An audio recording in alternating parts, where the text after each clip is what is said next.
Hey guys, welcome back to Read Aloud. We are reading The Miraculous Journey of Edward Tulane by Kate DeCamillo. And here we see Edward for chapter 20. Now he has these strings tied to his arms and legs. Bryce has been making a move with them. So what do we call that when we have a creature made with these strings to make them move? It's a French word that Pellegrino would like, right? A marionette. He's been turned into a marionette. And Bryce used him to dance for Sarah Ruth. And poor Sarah Ruth has passed away by now. We probably think she had consumption, tuberculosis, a lung disease. But now, fortunately, we have a vaccine for it that you would have had to keep you from getting it. You would have had it when you were very, very young.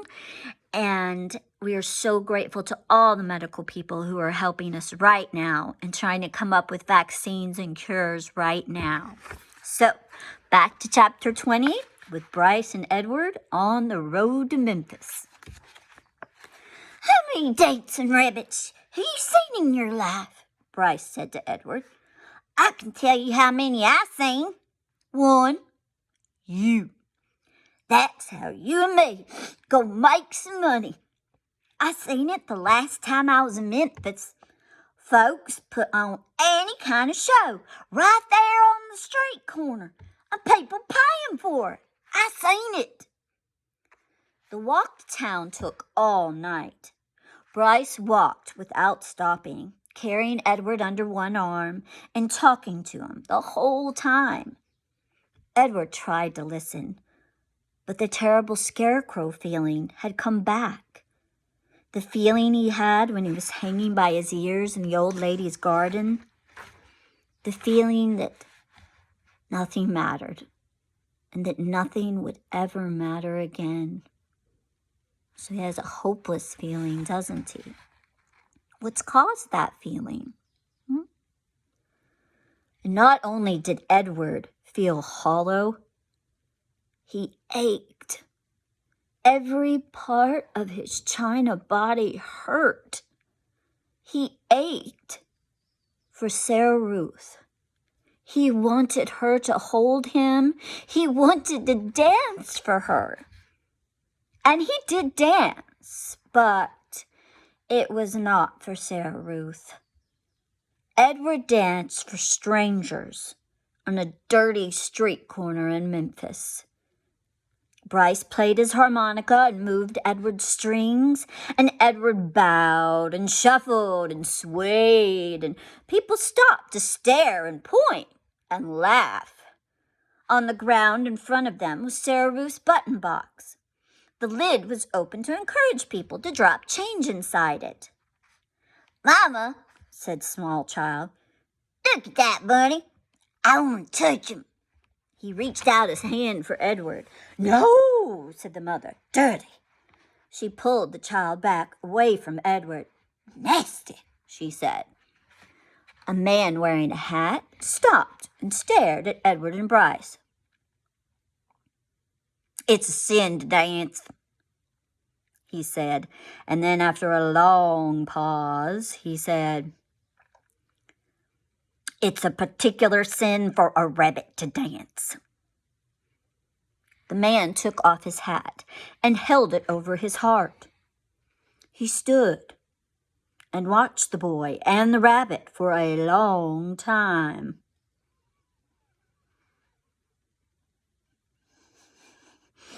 Finally, he put his hat back on his head and walked away. The shadows lengthened. The sun became an orange, dusty ball low in the sky. Bryce started to cry. Edward saw his tears, and they landed on the pavement. But the boy did not stop playing the harmonica. He did not make Edward stop dancing. He was definitely persevering, wasn't he? The old woman, leaning on a cane, stepped up close to them. She stared at Edward with deep, dark eyes. "Pellegrina?" thought the dancing rabbit. She nodded at him. "Look at me," he said to her. His arms and legs jerked. "Look at me. You got your wish. I have learned how to love. And it's a terrible thing. I'm broken. My heart is broken. Help me." The old woman turned and hobbled away. "Come back," thought Edward. "Fix me." Bryce cried harder. He made Edward dance faster. Finally, when the sun was gone and the streets were dark, Bryce stopped playing his harmonica. "I'm done now." He let Edward fall to the pavement. "I ain't gonna cry no more." Bryce wiped his nose and his eyes with the back of his hand. He picked up the button box and looked inside it. "We got enough money to get something to eat," he said. "Come on, Jangles." Chapter 21. Here's a picture. What does that say? Neil's Diner. Now it's diner, not dinner, because it just has that one N and the one E. It's like diner. Diner. I look like I'm in a diner with my Coca-Cola shirt. No, they did not pay for this. Pay me to say this or wear this. I'm just Southern, so I wear it. The diner was called Neil's. The word was written in big, red, neon letters that flashed on and off. Inside, it was warm and bright and smelled like fried chicken and toast and coffee. Bryce sat at the counter and put Edward on the stool next to him. He leaned the rabbit's forehead up against the counter so that he would not fall. "What you gonna have, sugar?" the waitress said to Bryce. "Give me some pancakes," said Bryce, "and some eggs. And I want steak, too. I want a big old steak. And some toast. And some coffee." The waitress leaned forward and pulled at one of Edward's ears and then pushed him backwards so that she could see his face. "This your rabbit," she said to Bryce. "Yes'm. He's mine now. He belonged to my sister." Bryce wiped at his nose with the back of his hand. "We're in show business, him and me." "Is that right?" said the waitress. She had a name tag on the front of her dress. Marlene, it said. She looked at Edward's face, and then she let go of his ear, and he fell forward so that his head rested against the counter again. "Go ahead, Marlene," thought Edward. "Push me around. Do with me as you will. What does it matter? I am broken. Broken." The food came, and Bryce ate all of it without even looking up from his plate. "Well, you was hungry for sure," said Marlene as she cleared away the plates. "I reckon show business is hard work." "Yes'm," said Bryce. Marlene tucked the check under the coffee cup. And Bryce picked it up and looked at it, and then shook his head. "I ain't got enough," he said to Edward. "Ma'am," he said to Marlene when she came back and filled up his coffee cup. "I ain't got enough." "What, chicken?" "I ain't got enough money." She stopped pouring the coffee and looked at him. "You're going to have to talk to Neil about that." Neil, it turned out, was both the owner and the cook. He was a large, red-haired, red-faced man who came out of the kitchen holding a spatula in one hand. "You came here hungry, right?" he said to Bryce. "Yes, sir," said Bryce. He wiped his nose with the back of his hand. And you ordered some food, and I cooked it, and Marlene brought it to you, right? I reckon, said Bryce.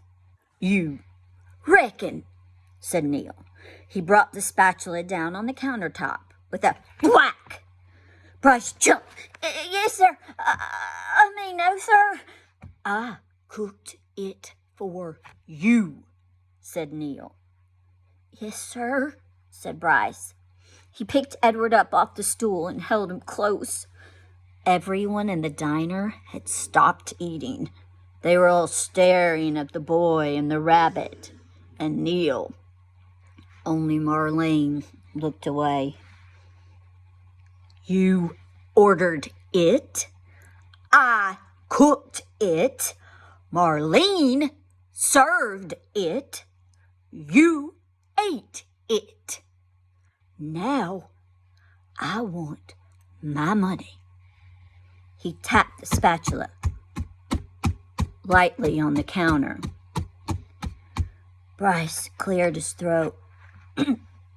You ever seen a rabbit dance? He said. How's that? Said Neil. You ever, before in your life, seen a rabbit dance? Bryce set Edward on the floor and started pulling the strings attached to his feet, making him do a slow shuffle. He put his harmonica in his mouth and played a sad song that went along with the dance. Somebody laughed. Bryce took the harmonica out of his mouth and said, He could dance some more if you want him to. He could dance to pay for what I ate. Neil stared at Bryce. And then, without warning, he reached down and grabbed hold of Edward. This is what I think of dancing rabbits, said Neil.